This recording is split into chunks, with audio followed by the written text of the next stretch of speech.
इंसान के चेहरे पे जब खुशी होती है, दिलो दिमाग में जब खुशी होती है, तो बंजड़ भी बहारों के मानने लगता है, बाग बगीचे फूलों की खुशबू आने लगती है।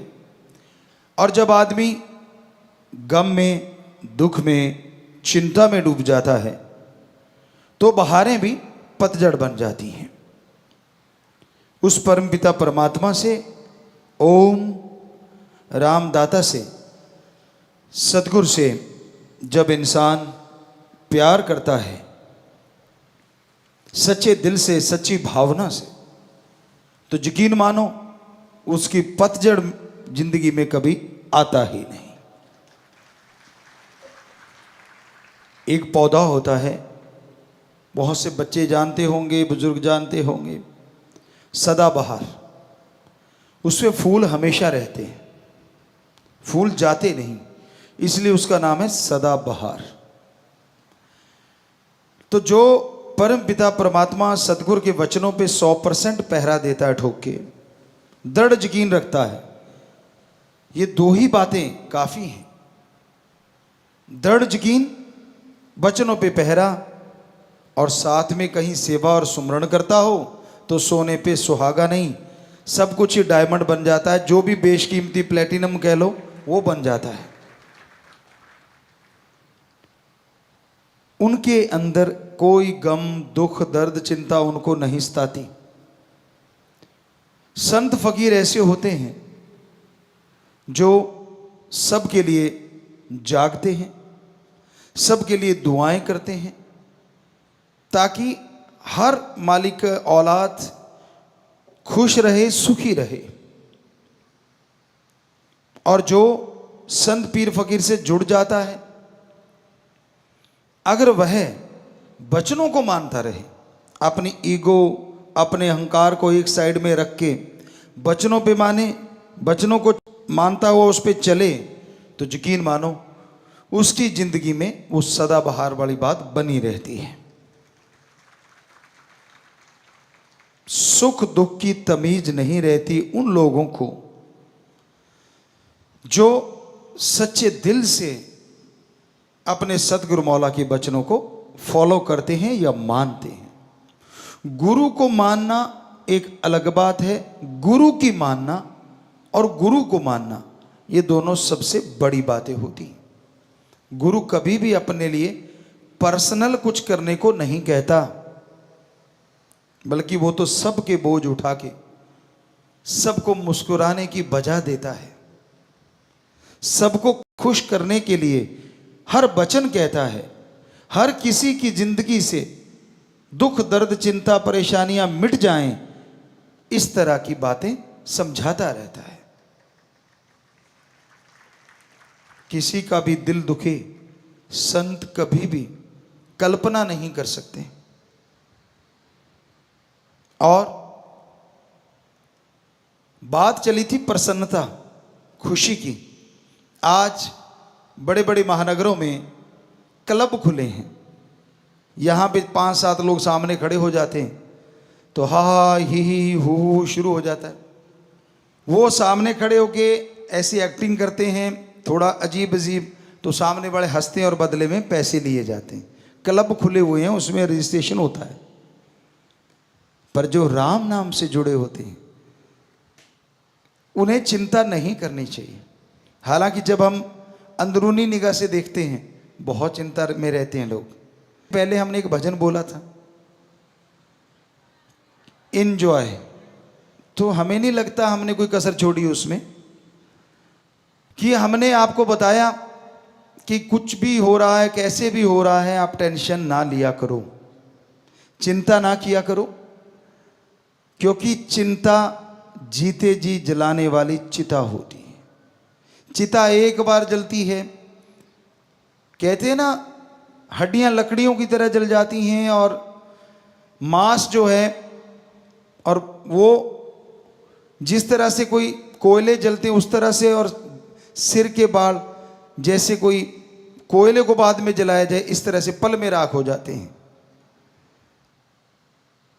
लेकिन वो तो थोड़ी देर में खत्म हो जाता है सौदा। चिंता ऐसी चिता है जो जीते जी इंसान को जिंदगी भर तड़पाती रहती है, मारती रहती है, फिर जिंदा होता है, फिर मरता है, फिर जिंदा होता है।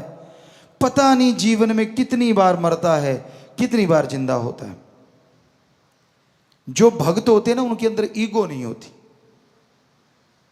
आप ऐसा करना मत, पर हमने चेक किया है।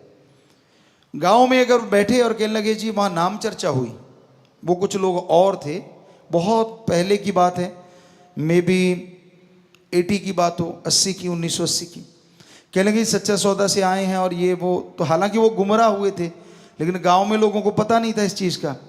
तो एक ऐसे पालथी मार के यूं भक्ति पे बैठा ऐसे, अब नाम चर्चा चल रही है और वो यूं बैठा, तो सारे उससे दूर दूर बैठे। हमने कहा भाई क्या हो रहा है? कहती ये तो भक्ति कर रहा। हमारे साथ सज्जन बैठे थे जो हमारे साथ काम किया करते खेतों में, कहने लगे क्या है? हमने कहा ढोंगी है। हम छोटे थे उम्र में, हालांकि 13 साल के थे। कहते आपको कैसे पता? हमने कहा यार अपने थोड़ी ना कोई ऐसी समाधि, अपनी तो आंखें गुरु पे टिकी होती हैं, ताकि मालिक से वो गुरु जुड़ा रहता है। क्या पता काश नूरी जल के मिल जाए, पता नहीं कब मिल जाए। कहता ये तो सच्ची बात है। अरे नाम चर्चा में भी आंखें बंद का क्या मतलब? सतगुरु तो जर्रे जर्रे में है, तो तब भी खोल के आंखें, अगर सिमरन चल रहा है तो वो आंखें खोल के रखते हैं नाम चर्चा में। क्या पता किस रूप में कहां से नजारा मिल जाए, क्योंकि वो जहां राम नाम की चर्चा होती है वहां वो पहरा भी देता है और घूमता रहता है। अब आंखें बंद कर ली तो ये तो ढोंग है। कहता अच्छा, मुझे यकीन नहीं आ रहा। कहता नहीं, मगर इसको टच करके देख। वो जरा से उसके पास को तोड़ करके थप्पड़ जड़ा उसकी। तो ये ढोंग करने छोड़ा करो। लोगों को भरमाते हो, लोगों को भटकाते हो, लोगों को दिखाते हो। अरे कदे खस्म यार को दिखाने के लिए, रिझाने के लिए आंखें खोल के भी उसमें निगाह रखा करो। 4 ठुमके लगा दिए, नाच लिए, पास वाला देखता अच्छा, कोई बड़े आते थे पहले भी सज धज की, उनके अंदर के कर्म हमें तो अंदर के दिखते थे। अच्छा, गुल कुछ और खिलाता है और यहाँ आके डांस दिखाता है। एडा पोला खसम नहीं जेड़ा मगर चलित्र ना जाने, एदे घर विच ही हो बस सकती जेड़ी सब चतराइयां भुल जावे। आपको पहले भी बहुत बार सुनाया ये बातें कि वो राम इतना भोला नहीं है कि आप करो गलत कर्म, करो बुरे कर्म और आके ये वो। किसको रिझा रहा है भाई? किसको मूर्ख बना रहा? अपने आप को। क्योंकि वो राम पल पल की खबर रखता है। वो गेट की कुंडी लगाई, वो बस काफी है। तो वो सब जानता है। ये ढोंग ढकोसले नहीं करने कभी भी।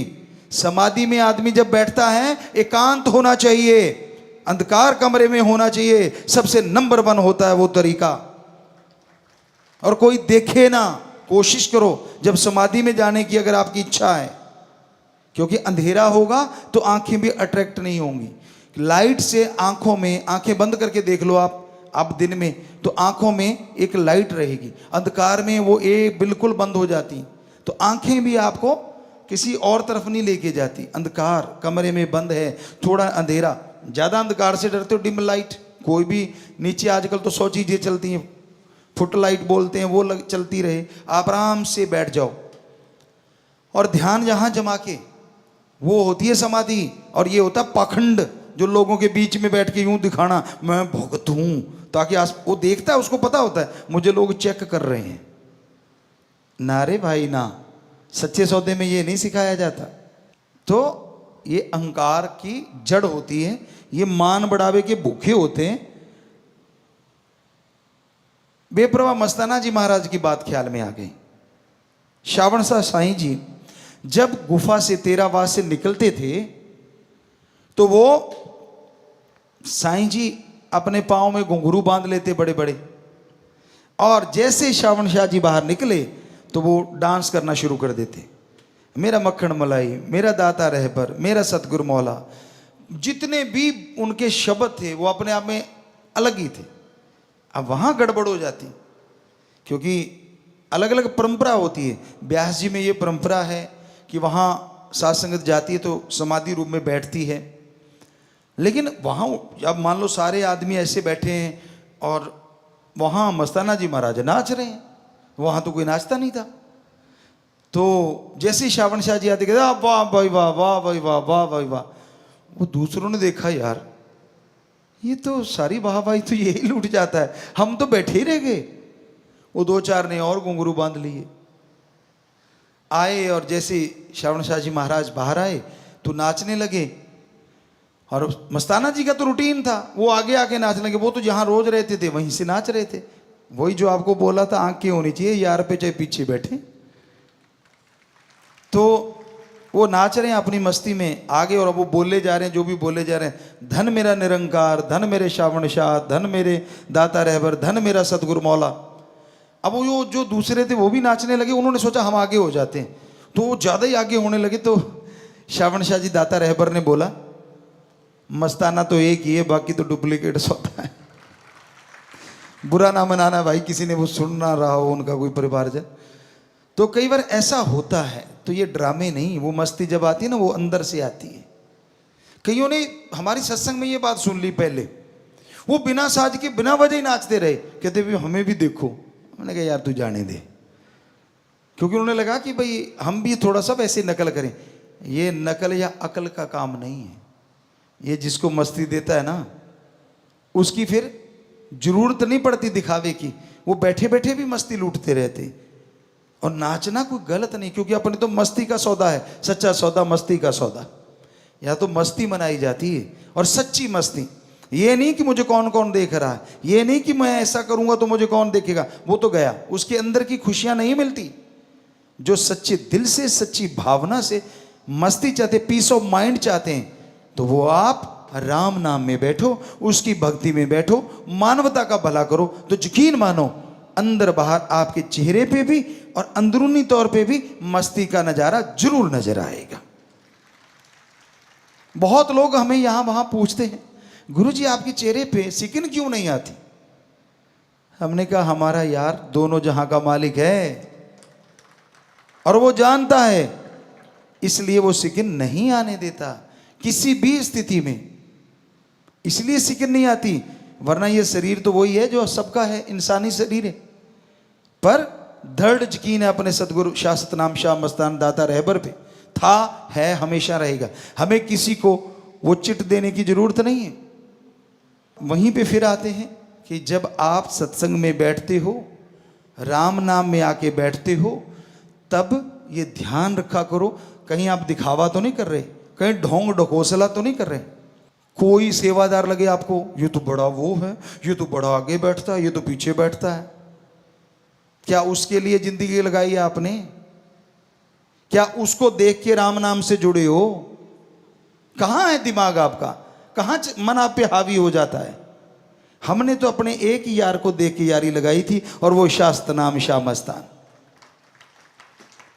आज भी वही दिखता है। हम तो जिसमें निगाह घुमाते हैं वो बैठा हंस रहा है, मुस्कुरा रहा है, इसलिए तो आज हंसी वाली बात शुरू कर दी। हालांकि आप कईयों के 4:40 बजे हुए थे, लेकिन हमें तो 10-10 ही लगते हैं जिधर भी देखते हैं, क्योंकि मेरा यार मेरा सतगुर सबके अंदर बैठा मुस्कुरा रहा है। आपको नजर नहीं आ रहा तो सिमरन किया करो ना, सेवा किया करो। बैठा आप में गजब है, हर जगह बैठा है, कण कण में बैठा है। तो आप ये मत देखा करो कौन कैसा है, कैसे चलता है, कैसी सेवा उसकी। सब ढकोसला हो सकता है और सारे सच्चे भी हो सकते हैं, बहुत ही बढ़िया सेवादार है हमारे, पर कोई कोई ऐसा भी है, वरना हम ये बात कभी ना कहते। सारे अच्छे सेवादार हैं। 100 में से अगर 90-95% भी ऐसे नहीं है, तो इससे हमारे से लक्की कोई हो ही नहीं सकता जिसके बच्चे इतने अच्छे हैं, वो भी इतने घोर कलयुग में। वरना डुप्लीकेट ड्रामे चल रहे हैं। हमें बार बार इसलिए कहना पड़ता है क्योंकि ऐसा करने वाले बहुत हैं। वो खसम पल पल की खबर रखता है। फिर अगर ऐसे हो गए तो फिर मत कहना ऐसे क्यों हो गए, क्योंकि अगर आप आशिकी दिखाते हो तो आशिकी पे खरे भी तो उतरो, पक्के भी तो बनो। दिखावा नहीं, ढोंग नहीं, ये नहीं चलता ज्यादा देर। ठीक है, आपको आज नहीं जच रहा, तब पूछेंगे जब कोई 4 लोग ना उठा के ले आए कि पिताजी बीमार हो गया, मालिक ना करे ऐसा हो, इसलिए आज आप बोल रहे हैं।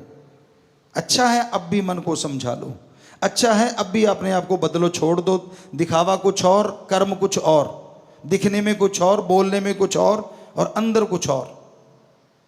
छोड़ दोगे, यकीन मानो सुखी रह लोगे, सिकिन नहीं आएगी चेहरे पे। अगर 100% गुरु से प्रीत लगी है, गुरु बिना दूसरी बात ही नहीं आती।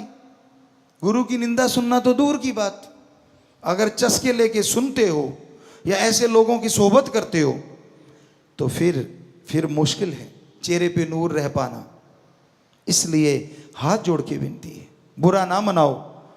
एक माँ बाप की तरह कह रहे हैं, हम कौन सा कुछ गलत कह रहे हैं, सच्ची बात कह रहे हैं जो कि बेहद कड़वी होती है। कड़वी तो कुनैन भी होती है। पुराने टाइमों में, आजकल शुगर कोटेड आ गया, हमारे ज़माने में मान लो 70-72 में ये देखा करते थे, बड़ी कड़वी कुनैन आती थी और वो लिक्विड होती थी। और क्या करते थे, पंजाबी च कहते तौड़ी वाला दूध, सारा दिन कड़ता रहता था। उस दूध को ठंडा करके और उसमें बहुत सारी चीनी डाल देते थे ताकि बिल्कुल चाशनी बन जाए। और उधर से बच्चे का मुंह में डालते चम्मच, नाक लेते पकड़। अब नाक में श्वास नहीं आया तो गट गया, बच्चा चीखता, इससे पहले दूध लगा देते मुंह पे तो वो मीठा मीठा दूध फटाफट चढ़ा जाता, भूल जाता कि मैंने कड़वी दवाई ली है। आजकल उस कुनैन के ऊपर ही शुगर कोटेड कर दिया, हाईटेक हो गया थोड़ा। तो इस तरह संतों की बातें होती तो सच्ची हैं, पर कईयों को कड़वी लगती हैं, और जो वचन मानते हैं उनके लिए वो दूध वाली लगती हैं। कड़वी इसलिए लगती हैं क्योंकि उनके अंदर सारी कमियां होती हैं, और दूध वाली मीठी उनको लगती हैं जो कहते हैं यार शुक्र है पहले ही सुधर गए, नहीं तो आज आप इसी में बैठे होते। तो भाई हमारा आपका दिल दुखाने का नहीं, तभी हमने खुशी से शुरू किया कि बेटा खुश रहा करो, मस्त रहो। जो होना है वो राम जानता है, जो करना है वो राम ने करना है। हमारा काम मेहनत करना है, हमारा कर्तव्य मेहनत हिम्मत करके कर्म योगी और ज्ञान योगी बनना है। फल वो सदगुरु मौला जरूर देंगे, अवश्य देंगे, कोई कमी नहीं छोड़ेंगे।